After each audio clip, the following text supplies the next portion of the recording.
Assalamualaikum warahmatullahi wabarakatuh. Sampurasun teman-teman, kembali lagi bersama aku Lalahi di channel Serem Midnight. Seperti biasa, di video kali ini aku akan masih tetap share cerita pengalaman mistis yang pernah aku alamin ya teman-teman. Nah, buat kalian juga yang penasaran mau dengar cerita di video ini, jangan di skip, tetap di support terus ya channel Serem Midnight dengan cara like, comment, share, dan juga subscribe, serta nyalakan lonceng notifikasi supaya nggak ketinggalan video-video terbaru dari Serem Midnight. Oke, kita langsung aja masuk ke ceritanya.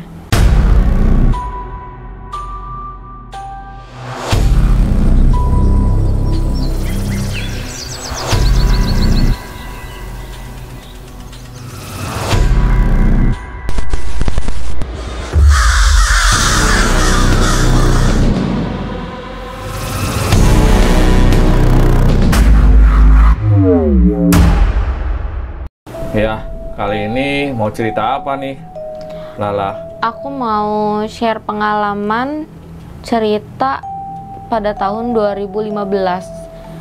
Oh, tentang apa itu? Ternyata itu awalnya aku nggak tahu kalau misalkan itu santet. Karena waktu dulu kan aku masih awam kan, gitu. Akhirnya ditelaah 2015, 16, 17, 18, 19 nih, tahun 2019-nya baru ketahuan kalau itu kiriman dari tetangga sendiri. Nah, udah dari situ. Sasarannya siapa itu? Sasarannya bapak. Oh, gitu. Tapi orangnya nggak bisa ngenain bapak. Ya, oke deh. Gitu.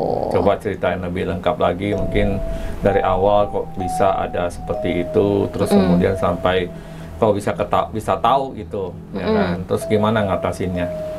Oke, ini di sini aku cerita dari awal ya, Pi.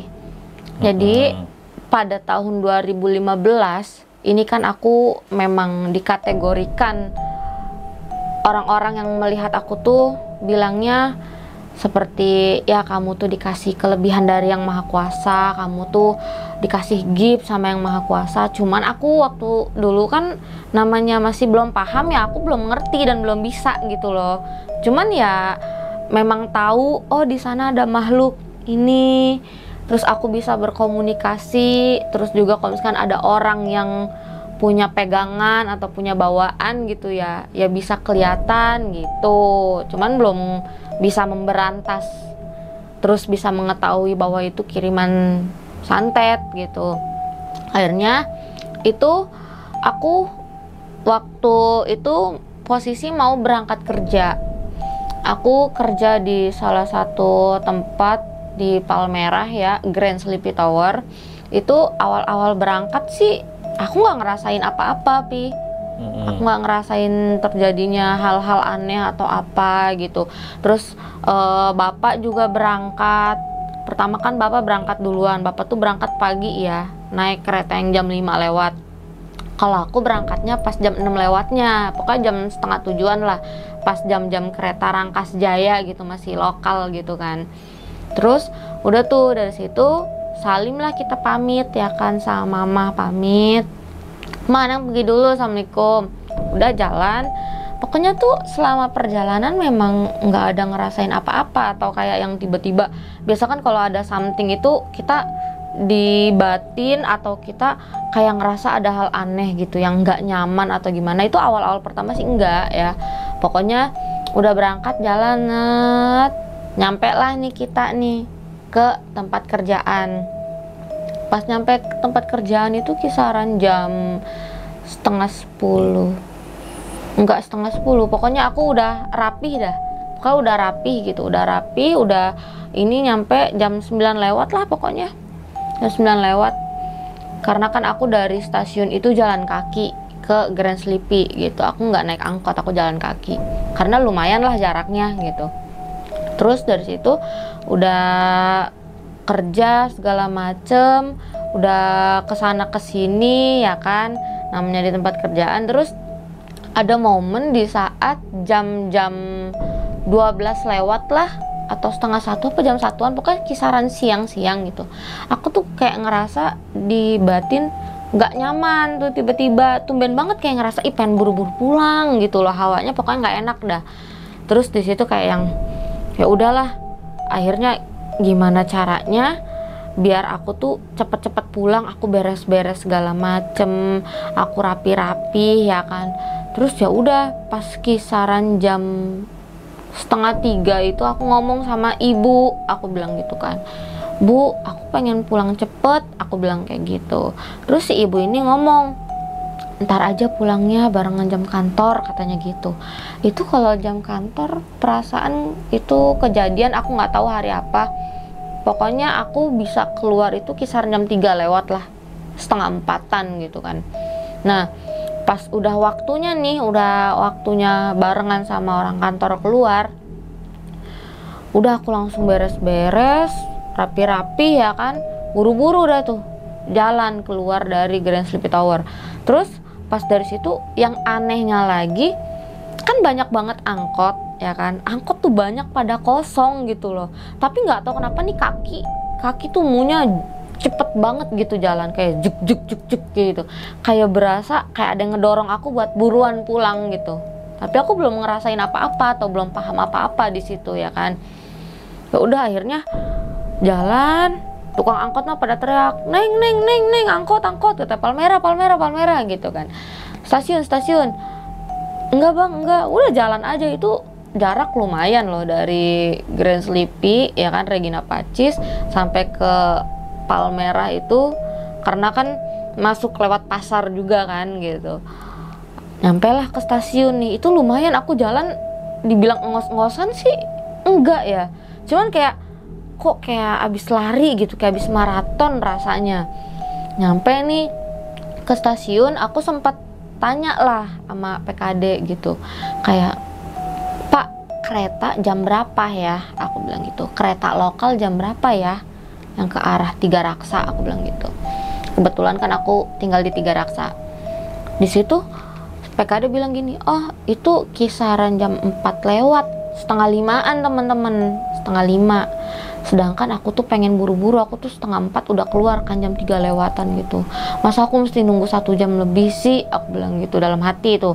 Waduh lama ya kalau misalkan ini ada KRL gitu. Sedangkan KRL itu kalau aku dulu kan zaman dulu belum ini ya, apa namanya, kartunya belum punya gitu, kartu tap-nya. Sedangkan kalau beli itu minimal kayak pakai apa sih, harga aslinya tuh cuman 3.000, pokoknya itu totalnya jadi 13.000. Nanti kalau udah nyampe stasiun kita balikin kartu, dibalikin cebannya. Itu apa sih namanya Pi kalau kayak gitu? Deposit. Ya mungkin seperti itulah ya, aku lupa. Nah udah tuh akhirnya ya udahlah nunggu, terus nunggu nggak berasa, ternyata mungkin kedatangan jadwal keretanya lebih cepat ya, jam 4-an gitu, jam 4 lewat sedikit lah. Akhirnya aku langsung masuk, karena itu kereta waktu lokal itu masih berapa ya, aku 3.000 apa cenggoh, aku lupa aku pokoknya segitu, apa udah 2.000-an gitu ya, lupa. Itu aku naik ya kan, kayak di batin tuh nggak tahu kenapa kayak yang rasanya kayak buru-buru cepet nih kereta, cepet kek gitu loh, pengen buru-buru nyampe rumah. Nah singkat ceritanya, nyampe lah nih di stasiun Tiga Raksa. Begitu sampai stasiun Tiga Raksa pun aku tuh kayak yang bergegas gitu, aku tuh buru-buru jalannya Pi. Nah terus di situ ya udahlah nyampe set. Itu kisaran nyampe nya itu kan jam 4 lewat, karena jaraknya ke rumah aku itu ya 1 jam lebih, kayak jam 5 lewat lah kalau dibilang ya, jam 5 lewat seperempat, belum setengah 6 acan gitu. Terus akhirnya udah pas nyampe nih, kalau dari rumah aku kan ke bawah ke atas ya, tanjakan turunan ke bawah gitu. Begitu baru nyampe belokannya, adik aku tuh lagi di depan lagi mainan. Adik aku teriak, "Ma, Teteh udah pulang," ngomong kayak gitu ya kan. Terus Ade bilang, adekku lagi main-main. Ade langsung masuk ke rumah, aku jalan buru. Pas nyampe rumah itu, pas masuk tiba-tiba udah ada bapak itu. Aku bingung. Jadi bapak udah pulang duluan. Bapak udah pulang duluan. Nah terus pas aku nyampe, Mikum, aku mau salim sama bapak kan. Bapak ngapain? Bapak lagi benerin keramik. Keramik itu dari ruang tamu sampai ruang tengah itu keangkat semua gitu loh, kayak ada benda, sesuatu benda yang meledak di dalam, jadi dia pecah gitu, keluar semua. Dan itu bapak lagi beresin tanah-tanahnya. Aku dulu belum ngerti loh, Pi, itu maksudnya apa gitu. Tanahnya tuh masih kayak yang baru-baru warna merah-merah gitu ya, gitu. Nah, ternyata pas aku tanya mama, ini kenapa, ada apa mah? Aku bilang gitu. Mama itu ngomong, katanya itu pas kamu jalan itu nggak ada apa-apa. Pokoknya pas bapak lu berangkat, mama tuh nggak ada kayak yang tiba-tiba maksudnya tanda-tanda gitu ya di rumah, tanda-tanda entah dari binatang atau dari apapun itu nggak ada pokoknya. Nah, singkat ceritanya sampailah ke waktu zuhur, kata mama gitu. Tapi mama di sini sholat zuhurnya bukan jam 12 pas ya, tapi kisaran jam 1 atau jam berapa lah gitu. Pokoknya itu barengan sama yang pas aku ngerasain di batin aku tuh pengen buru-buru pulang gitu loh, pengen buru-buru pulang ke rumah ternyata. Nah, itu katanya mama tuh lagi sholat. Pas lagi sholat itu pas bagian sujud ya kan, itu mama tuh ngerasain dari jidat itu, ngerasain kayak gerumuh tanah gudu kayak gitu, Pi. Kayak ngerasa kayak gemuruh-gemuruh kayak ada pergerakan gitu ya. Nah, terus ya udah pas mama selesai sholat pun mama masih doa, itu nggak ada apa-apa, nggak ada apa-apa itu. Nah, pokoknya pas waktu mama udah selesai sholat, mama tidur siang nih. Mama tidur kan sama adik aku tuh, sama si Seva. Karena kan kalau siang itu memang waktunya tidur lah buat si Seva, kan dulu masih kecil ya kan. Terus udah tuh dari situ kayaknya baru berapa menit itu mama tuh baru bobo ya kan. Tiba-tiba tuh ada bunyi kayak petasan meledak, tak kencang banget. Tuh di mana tuh, di atas apa di bawah? Dari bawah. Jadi dalam bawah tanah gitu bunyinya? Oh, bukan dalam di bawah atas? tanah. Enggak, bukan. Kan biasanya kalau orang kirim santet itu kan jatuhnya di atas atap kan, kayak meledak kan gitu. Enggak, itu dari bawah tanah gitu. Katanya sih ya, katanya Pi kalau misalkan itu kena tanah, katanya sih ya Allah alam ya, itu gagal kirimannya gitu loh. Nah, barulah di situ mama bangun, "Dek, apa tuh?" katanya gitu. Lihat keluar. Pas ngelihat itu namanya si ubin itu, buset, berapa panjang itu, berapa meter ya, dari luar sampai ke ruang tengah itu tanahnya keluar semua. Tapi kalau secara logika itu kan aku tinggal udah berapa puluh tahun gitu loh di sana. Pasti yang namanya di bawah tanah itu apa, semen kan pasti ini dong, kering dong ya kan. Nah, tapi itu masih bener-bener baru, Pi.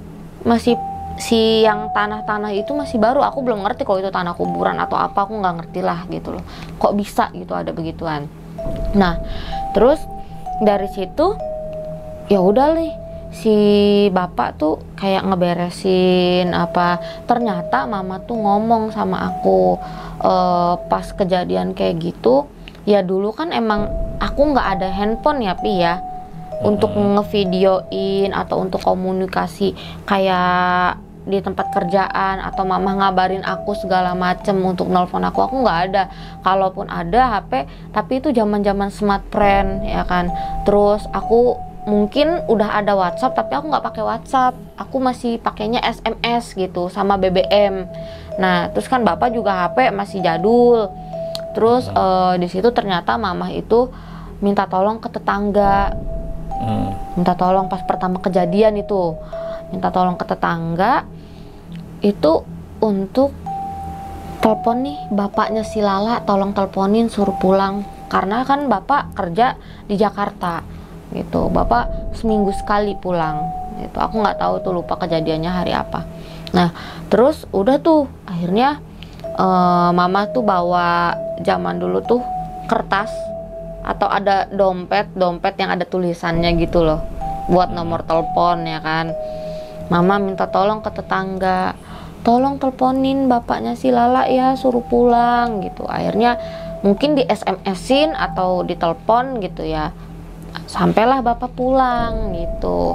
Kalau aku pribadi aku nggak ada buat komunikasi gitu. Untuk kayak ngevideo-videoin kejadiannya juga aku nggak ada, karena dulu nggak pernah kepikiran sama hal itu. Karena juga handphone masih jadul banget, kamera masih burem ya kan. Terus ya udah, dari situ aku sempat kayak yang ini apa ya? Aku nggak kepikiran sama sekali gitu. Ini apa kok bisa sampai kayak gini? Terus ya udah, bapak sampai ada berapa hari ya di rumah itu buat ngenyemenin lagi si itunya. Terus udah tuh, dari situ aku tuh aneh, janggal, nyaru gitu Pi sama tiga sosok yang disebut ibu, anak, membantu. Mungkin di video yang waktu aku cerita tuh kuntilanak itu udah aku ceritain kan. Keluarga kuntilanak itu. Itu nyaru banget. Jadi tadinya kirain mereka gitu. Aku kira mereka gitu. Ternyata ya aku di situ kan belum paham ya. Aku tuh sempat mikirnya takutnya ini kesempatan dalam kesempitan gitu loh si sosok ini. Karena dari hal seperti itu aku tuh ini ya, apa namanya, mama tuh kalau masak nasi padahal baru pagi masak, pas bapak mau berangkat gitu ya, bapak berangkat itu dimasakin nasi gitu. Adalah sejak kejadian seperti itu, yang tadinya bapak pulang seminggu sekali jadi pulang tiap hari gitu, sore pulang, paginya udah berangkat lagi. Itu mama setiap masak nasi tuh selalu basi Pi. Kayak yang aneh aja gitu ya. Terus udah tuh, dari situ kayak aku juga ngelihat mereka, sosok ini kadang suka yang tiba-tiba muncul, tiba-tiba hilang, bahkan aku juga kena ganggu gitu. Nah terus ganggunya maksudnya kayak gimana?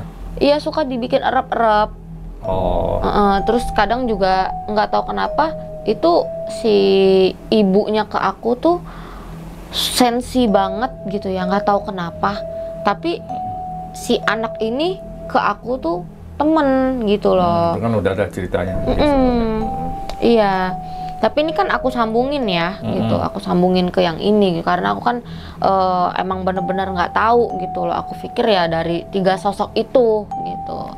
Nah terus ya udah, singkat ceritanya ada momen yang memang di situ tuh si tiga sosok ini, yang ibu, anak, membantu itu selalu kayak yang muncul tapi ngelakuin sesuatu tuh yang nggak masuk akal ya. Jadi kayak yang tiba-tiba amarahnya mama itu kacau banget. Kayak mama tuh emosinya nggak kekontrol. Terus juga aku sempat mikir ini tuh apa? Kenapa bisa seperti ini gitu loh. Nah lambat laun atau singkat ceritanya itu kan tahun 2015, makin kesini dong ya kan. Aku tuh nggak kepikiran sama si yang ubin pecah itu. Karena aku terfokus ke yang tiga sosok ini. Kayak tiba-tiba mama tuh suka marah-marah. Nah, terus ada momen juga mama tuh yang emosinya meledak sampai ngegebrak meja sampai tiba-tiba mejanya pecah. Jadi ini meja bawahnya itu kayu. Atasnya tuh ada si kaca. Gitu. Itu mama gebrak, brak gitu, langsung buyar gitu. Langsung pecah lah pokoknya. Aku di situ kayak ngelihat si sosok ini cuma ada yang si ibu itu kayak yang senyum, tapi senyumnya senyum apa gitu ya nggak tahu. Banyaknya itu mama lebih marah sama bapak, banyaknya kayak emosinya nggak kekontrol parah. Nah terus di situ pas kayak begitu tuh ya aku sempet cari kemana ini yang lainnya, kayak si kakak, terus kayak si yang pembantu itu. Cuman ada si ibu tuh kayak yang ibaratnya yang aku lihat nih kayak mempermainkan emosi gitu loh, emosinya mama. Tapi alhamdulillah ya bapak tuh dari dulu sampai sekarang nggak pernah yang namanya kepancing emosi sama mama. Bahkan nggak pernah yang namanya nyentuh untuk mukul mama. Bahkan ngebales jawaban mama pun bapak nggak pernah gitu loh. Nah udah tuh dari situ pas ini singkat cerita tahun-tahun kesini lagi ya kan, aku bingungnya itu kayak yang apa sih namanya, kok ini sosok selalu dominan dia mulu gitu loh yang timbul. Dominan dia mulu yang timbul, terus kayak yang apa sih namanya, aku nggak kepikiran lagi sama yang ubin pecah gitu. Jadi malah tetap fokus sama yang di keluarga kuntilanak itu ya. Jadi kelupakan jadinya yang soal ubin itu. Iya. Jadi kalau ubin pecah itu biasanya kalau secara teknisnya itu karena ada hawa panas yang naik ke atas. Kayak gas gitu ya, bukan? Kayak hawa panas. Jadi kena ada hawa panas kan, itu semennya merekah.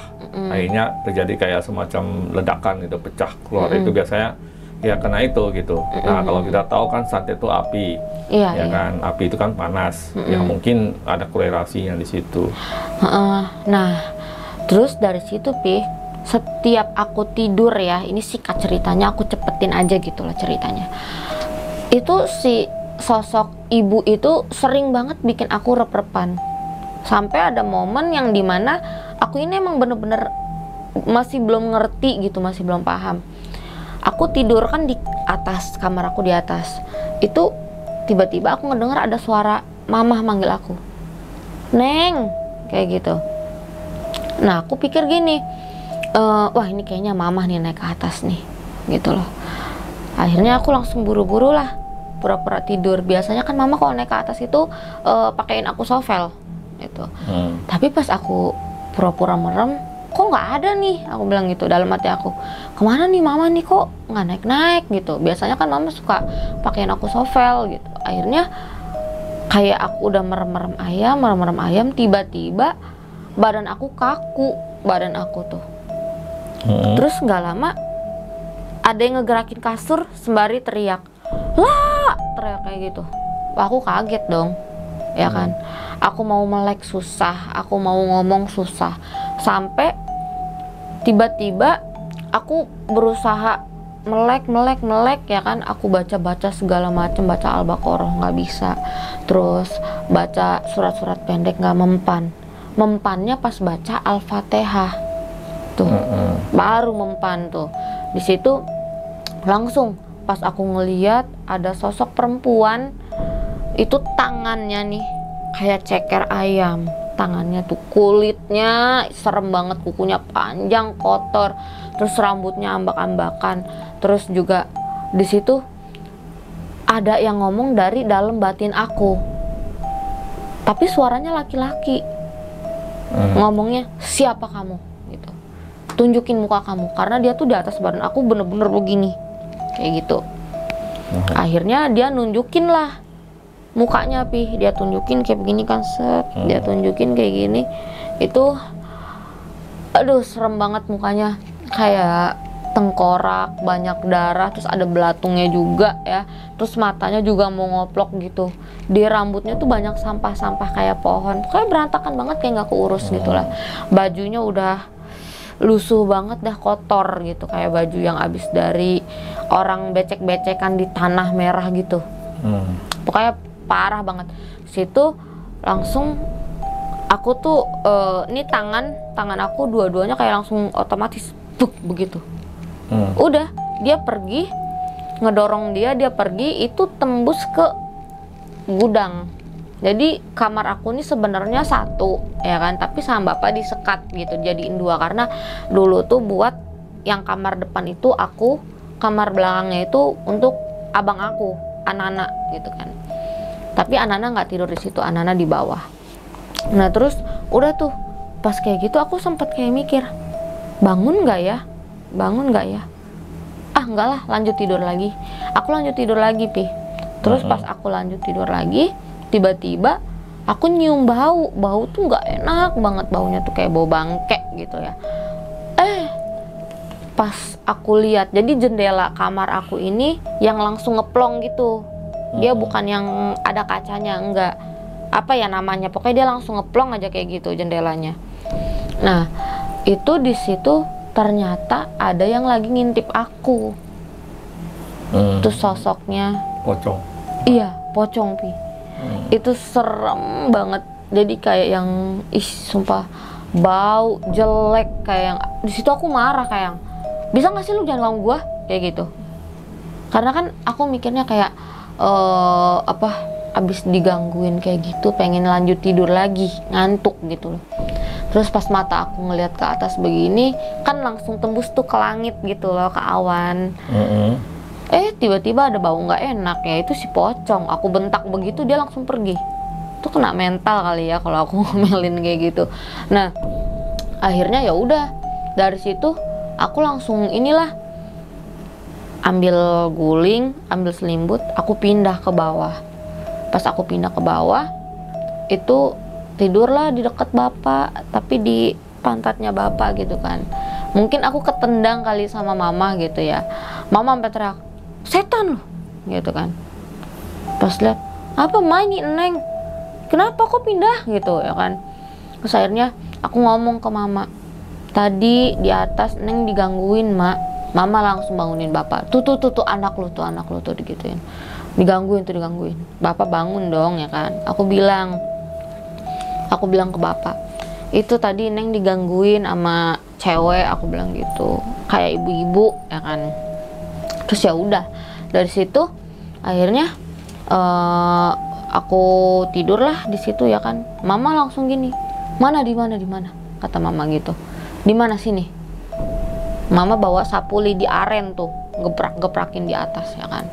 Pas mama geprakin di atas, mama turun merinding katanya gitu. Terus ya udah, dari situ singkat cerita lagi ya kan, karena aku diganggu, aku juga terfokusnya ke si Kunti, nggak kepikiran ke yang Ubin lagi gitu.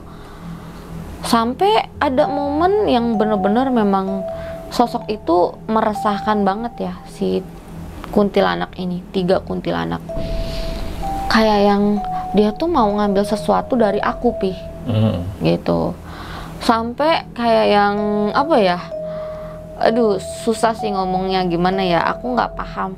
Sosok itu ngelihat ada sesuatu di dalam badan aku seperti cahaya, yang dimana kalau misalkan dia bisa ambil, dia bisa makan, itu buat nambah kesempurnaan ilmunya dia gitu loh.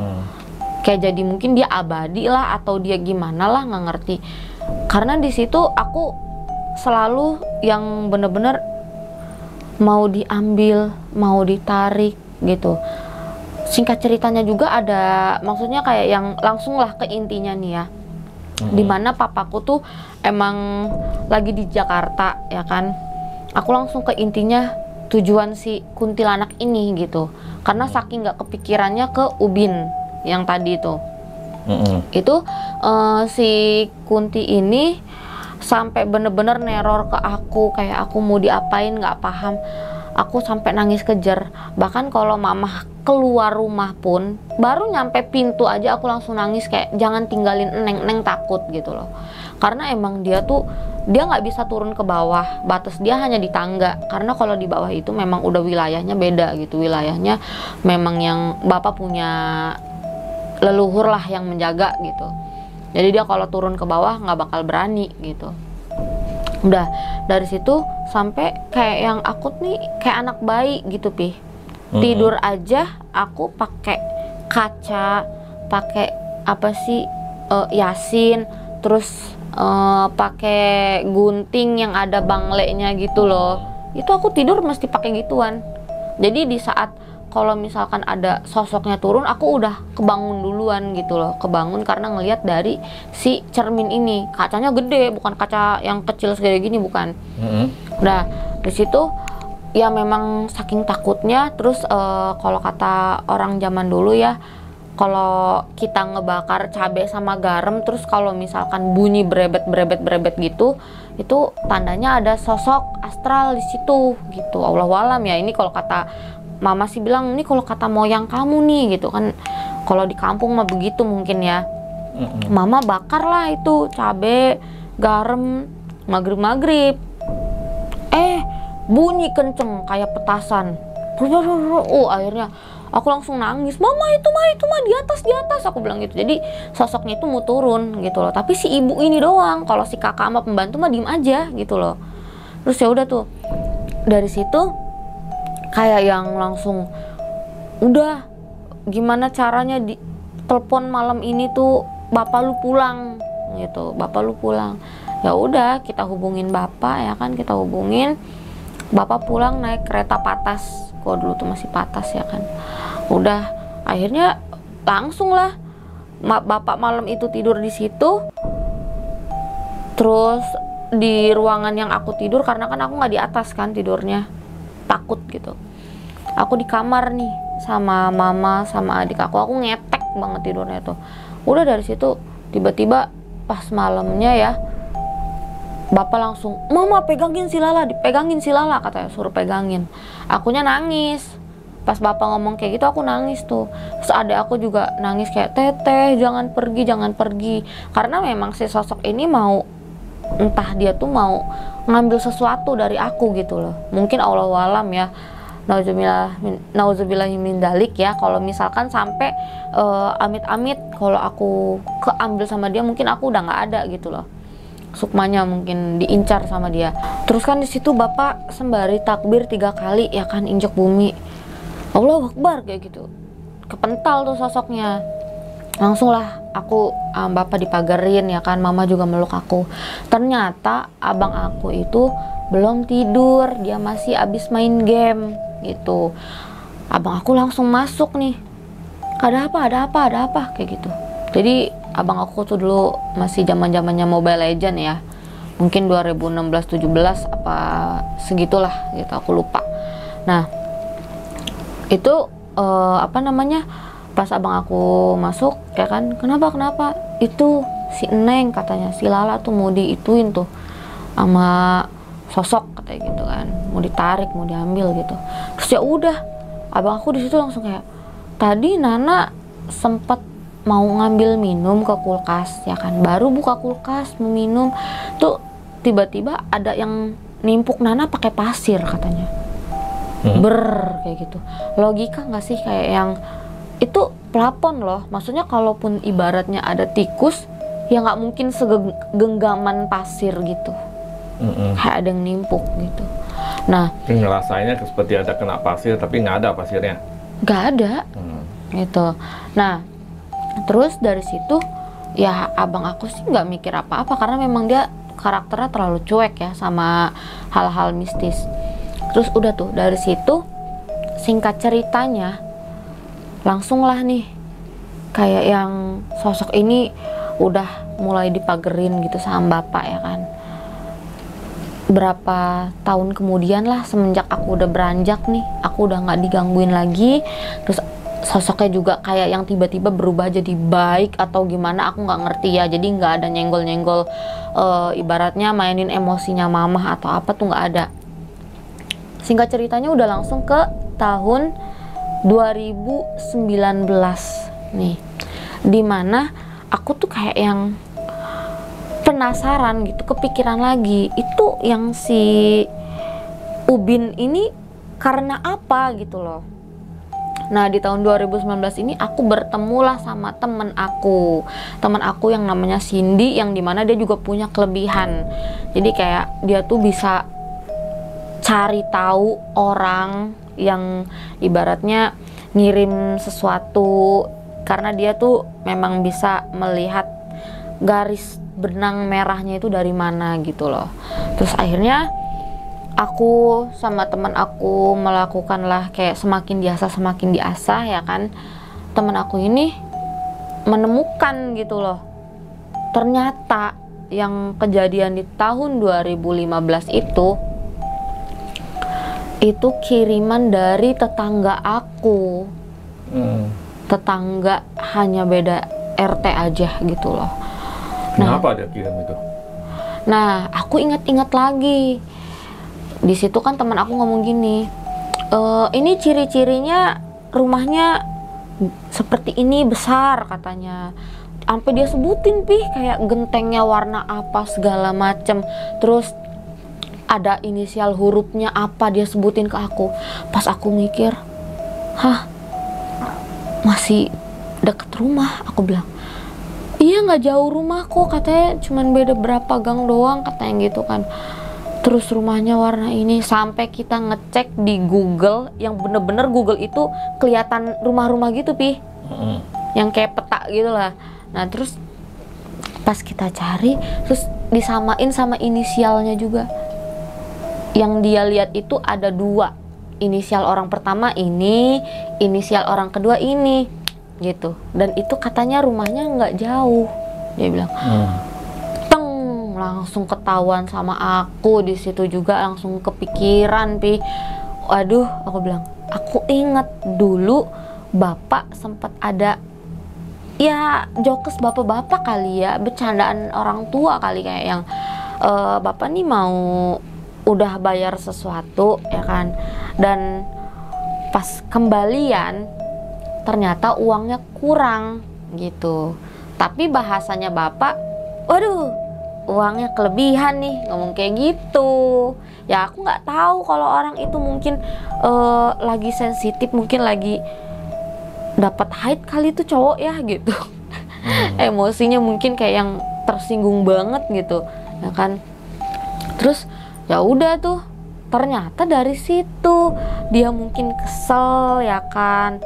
Oh si bapaknya si ini nih ngeledekin gua nih kayak begini nih, dia bilang begini. Nah dia mungkin ngomong lah sama orang yang kebetulan pernah dekat sama bapak gitu. Jadi mungkin orang yang pernah dekat sama bapak ini juga ngerasa kayak ngelihat bapak, wah kok dia masih hidupnya masih damai-damai aja gitu loh. Sedangkan dia yang tadinya di atas jatuh ke bawah gitu.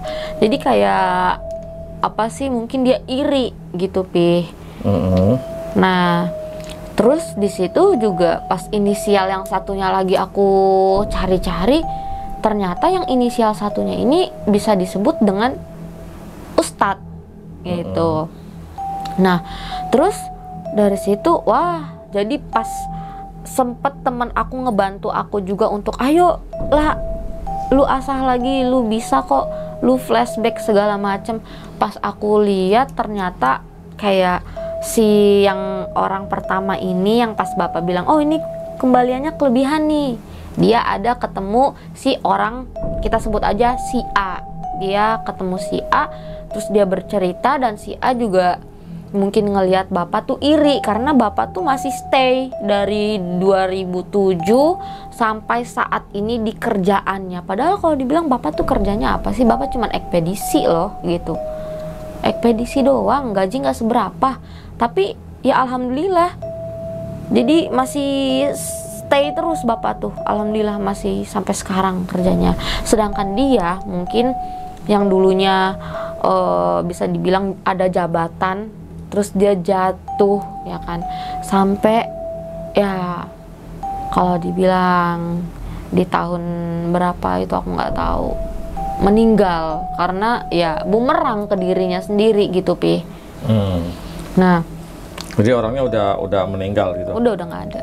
Oh, nah mungkin dia punya ilmu kali sendiri yang ngirim-ngirim. Iya mungkin bisa jadi. Nah terus pas di sini pas aku tahu obrolan mereka, flashbacknya seperti apa, itu jadi si orang pertama datang ke si A, dan si A itu ada rasa iri ke bapak gitu. Jadi kayak yang langsung mereka, oh lu sama ya, lu lagi nggak senang sama bapaknya si Lala ya, ayo yuk kita kesini yuk. Datanglah dia ke si B. Si B itu mungkin paham, dan si B itu mungkin bisa gitu loh. Jadi si B inilah yang pas di saat aku flashback, dan dari situ juga kelihatan, oh ternyata yang Ubin itu meledak putak gitu, itu mereka yang coba ngetes gitu loh. Tuh awal pertama tuh. Nah terus pas aku flashback nih, Pi, kan langsung ke connect tuh, ibarat kayak yang kayak gitu loh, kayak energinya nyambung semua, kayak udah kebuka semua gitu jalannya. Itu di saat malam apa gitu, pokoknya kliwon ya, tiba-tiba yang si B ini nih, orang si B ini yang didatengin sama orang pertama dan si A, itu dia ada ngirim sesuatu ke aku. Itu posisi aku lagi ngekos loh. Dia ngirim ada 11 sosok, Pi, yang dia kirim. Ada genderuwo, ada kuntilanak berapa biji, terus ada goblin ya, goblin kupingnya tajam-tajam, giginya kayak gergaji gitu, bantet-bantet kecil. Terus ada pocong, ada harimau. Itu dia kunti aja berapa biji gitu, pocong berapa biji, pokoknya totalnya ada 11 aja nih dari 5 sosok ini gitu loh. Nah terus dari situ udah tuh kayak gimana caranya nih ya, teman aku nih yang namanya Cindy ngebantu aku. Kita hantem-hantemin gitu, karena memang kebetulan di situ juga leluhur bisa kayak yang aku tiba-tiba kerasukan leluhur gitu, mungkin leluhurnya nyanding di belakang, terus aku tuh baca-baca sesuatu ya kan, apa yang aku amalin, jadi aku bisa comot-comotin nama aku comot-comotin Pi. Terus Entah, diapain? ya udah dibakar-bakarin, udah dihantem gitu loh. Sampai daftar kuncinya nggak dijual? enggak lah, ngapain? Dapat duit emangnya? Kali pocong kan bisa jadi duit. Enggak. Nah jadi pas aku sempet di situ aku korek-korek tuh sosok si kuntinya tuh Pi. Karena dari Korek apanya? aku tanya-tanya. Oh, interogasi. Iya. Jadi dari si gende, pocong, goblin, kunti, macan, pokoknya ini aku sisihin dulu, aku tarik si yang kunti ini ada 2. Aku korek-korek, aku tanya-tanya, siapa yang nyuruh lu? Aku tanya gitu. Yang nyuruh lu siapa? Ngomong-ngomong, aku bilang gitu. Lu nggak ngomong, lu nanti gua bakar lu, aku gituin. Sampailah dia jujur, yang ngirim ini orang sini, dia nyuruh atas perintah dari orang si pertama dan si A gitu. Yang satu mungkin dia malu, yang satu merasa iri gitu. Jadi yang ini tuh ya udah ikut-ikutan gitu, karena mungkin dia merasa bisa ya.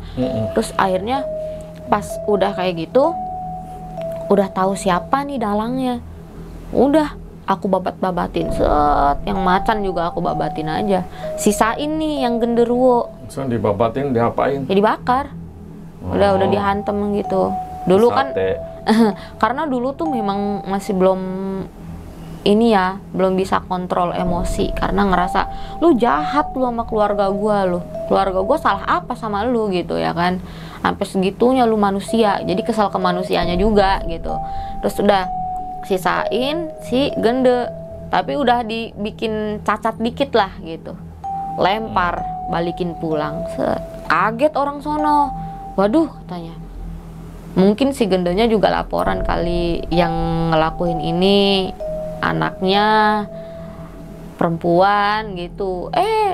Pas malam apanya lagi dikirim lagi, tapi yang dia kirim itu malah yang paling bagus yang dia kirim Pi. Tahu nggak apa? Apa tuh? Ular? Iya, ular, sosok ular gitu yang dia kirim. Itu warnanya bagus ya, kayak warna-warna ular yang daun-daun gitu, warnanya bagus. Terus ada mahkotanya juga, ada mahkotanya.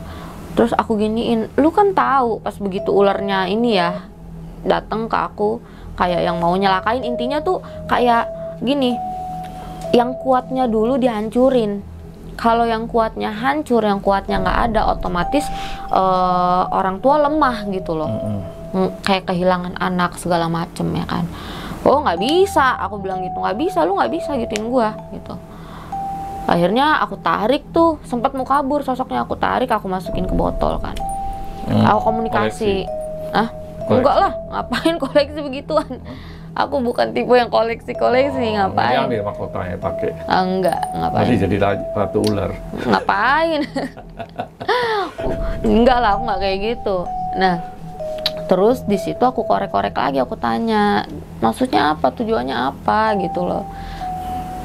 Kayak yang dia bilang gini, katanya si ini nggak suka sama kamu, katanya nggak suka sama bapak kamu, segala macem gitu.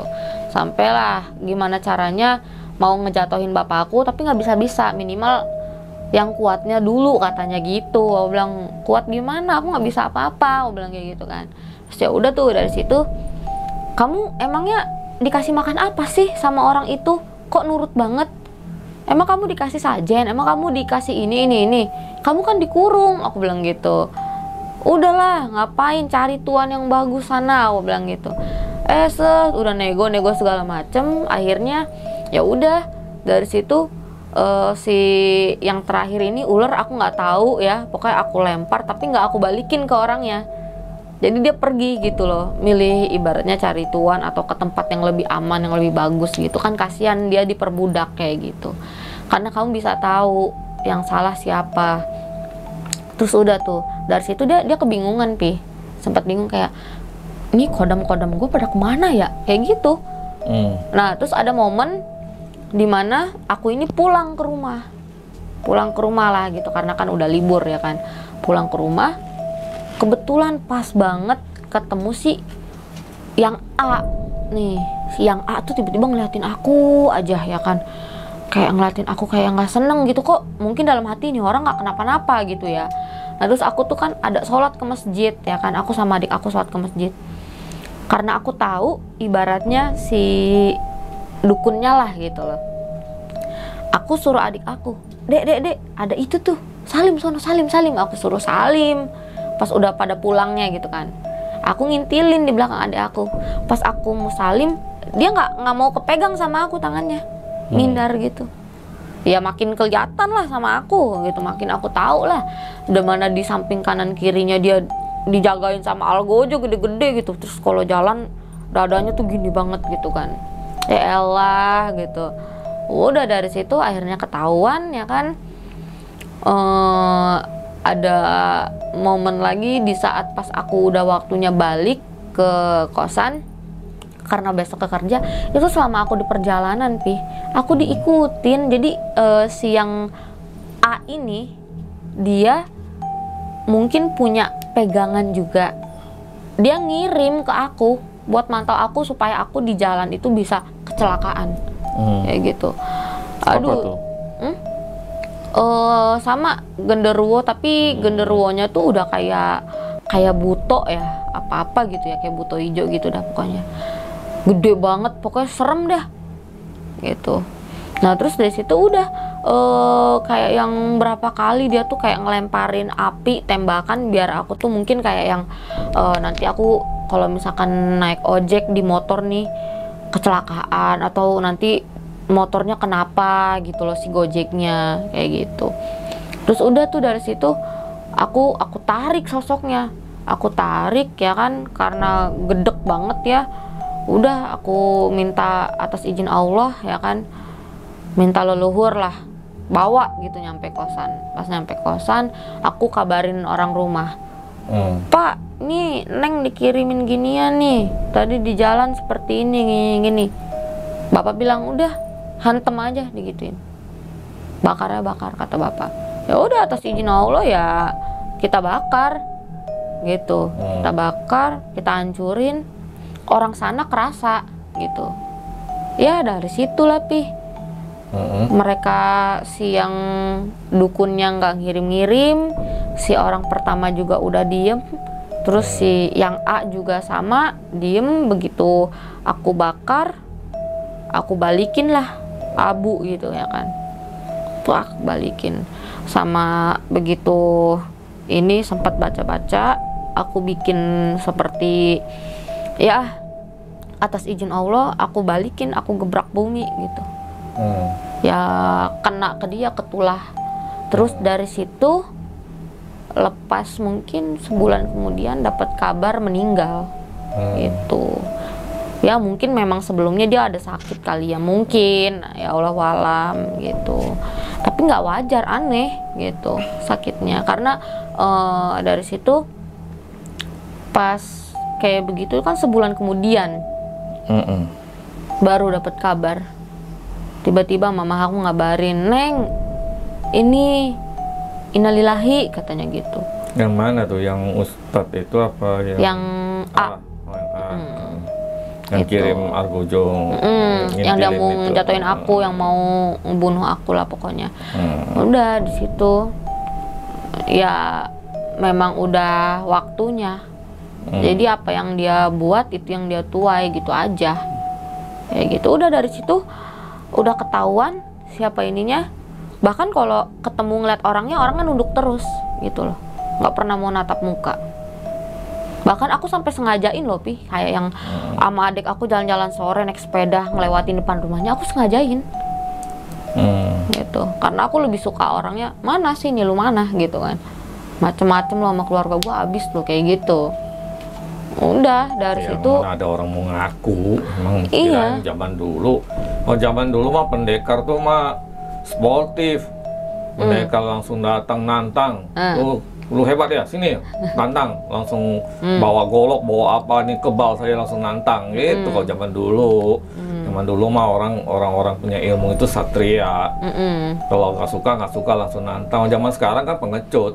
Ya kalau zaman sekarang satrio gitu. Iya, satriawati kali ya, pengecut, cowok tapi pengecut gitu. Iya udah. Mainnya belakang. Udah alhamdulillah dari situ udah beres semua, udah selesai. Udah ketahuan siapa orangnya, sampai ketula, sampai ya. Intinya itu santet gagal lah ya. Padahal aku bingung Pi, mereka tuh iri sama bapak tuh yang si A ini ya kita sebut aja lah almarhum. Apa sih, bapak kan cuman ekspedisi, gaji nggak seberapa. Manusia itu nggak perlu ada alasan. Manusia itu nggak perlu alasan untuk iri. Ya, orang iri itu nggak perlu ada alasan dia. Memang hatinya udah busuk ya, apapun jadi iri gitu loh. Iya sih, bener. Nah, kalau orang hatinya baik, tidak akan ada iri, itu udah pasti. Jadi kalau ada orang iri, itu memang hatinya busuk. Jadi mau tanya alasannya apa, nggak ada alasan. Mungkin dia lihat bibir orang tuh sedikit bagus aja udah iri deh gitu. Oh iya. Memang hatinya busuk gitu. Iya bener. Ya, orang yang hatinya busuk selalu iri sama orang yang lebih gitu, dianggapnya lebih dari dia. Ya kan, jadi memang susah orang harus ditanya alasannya. Iya, kan sampai sekarang Pi, kalau jangankan bapak yang ketemu orang, mamah aja nih kalau ketemu orang pada diem, pada nunduk, nggak tahu kenapa gitu loh. Kalau mama suka ngomong kadang, kenapa sih ya tuh orang-orang kalau ngeliat gua tuh suka pada tiba-tiba nunduk, emang gua kenapa? Gitu, kayak mama mikirnya kayak yang kenapa emang malu gimana gitu, punya tetangga kayak gue. Aku bilang bagus lah mak, aku bilang gitu, mereka pada takut berarti ya, aku bilang gitu. Udah alhamdulillah ya dari situ atas izin Allah udah kayak begitu ya, udah nggak ada lagi yang orang seperti itu. Karena memang wah, jalur langit itu hebat loh, nggak sangka-sangka orang yang dizolimi kalau doanya memang dijabah sama Allah, pasti dong dijabah, namanya dizolimi kan. Itu nggak kaleng-kaleng, langsung sat-sat gitu. Udah disediain kontrakan di alam sana gitu. Udah papi cerita dari aku cuman segitu doang sih. Oke. Ya cukup lah sebagai pembelajaran. Ya kan, jadi jangan bertanya kenapa orang mau ngirim santet, mau guna-guna, mau apa. Pada dasarnya karena manusia itu hatinya sudah busuk, sudah jelek. Apapun yang ada di mata dia itu semuanya jelek, negatif, dan dia hanya dibakar oleh amarah diri dia sendiri gitu. Ya, dan itu banyak orang seperti itu, jadi banyak tidak ada alasan. Banyak banget orang yang model seperti itu. Dikira kita nggak tahu. kita mah tahu. Ya udah teman-teman, cerita dari kisah aku ya, mungkin kalian bisa ambil sisi positifnya, yang negatifnya kalian buang, yang ambil hikmahnya aja ya teman-teman. Terus buat kalian juga nih ya, alangkah baiknya mungkin kalau punya sesuatu atau kalian ngomong, ya mungkin karena bapak bercanda jokesnya seperti itu kali ya. Jadi orang kan nggak tahu sensitif apa emang orang itu baperan. Jadi ya udah intinya mah jangan asal ngomong sama orang yang gampang baper deh, yang baperan. Nggak usah temenin orang kayak gitu, ya kan? Tiba-tiba tahu-tahu sakit hati langsung playing victim gitu. Nah terus oke, teman-teman, buat kalian juga nih ya yang punya cerita pengalaman mistis kayak aku ya, yang mau share atau yang mau diundang ke studio Serem Midnight, boleh deh langsung hubungi ke Instagramnya Serem Midnight. Nanti di situ bakal ada admin yang ngehubungin kalian. Nah buat kalian juga thank you udah tetap support aku dari nol sampai sekarang. Terus bantu like, comment, share, dan juga subscribe, serta nyalakan lonceng notifikasi supaya kalian gak ketinggalan video-video terbaru dari Serem Midnight. support aku terus ya teman-teman. Oke, sampai ketemu di video berikutnya. Bye.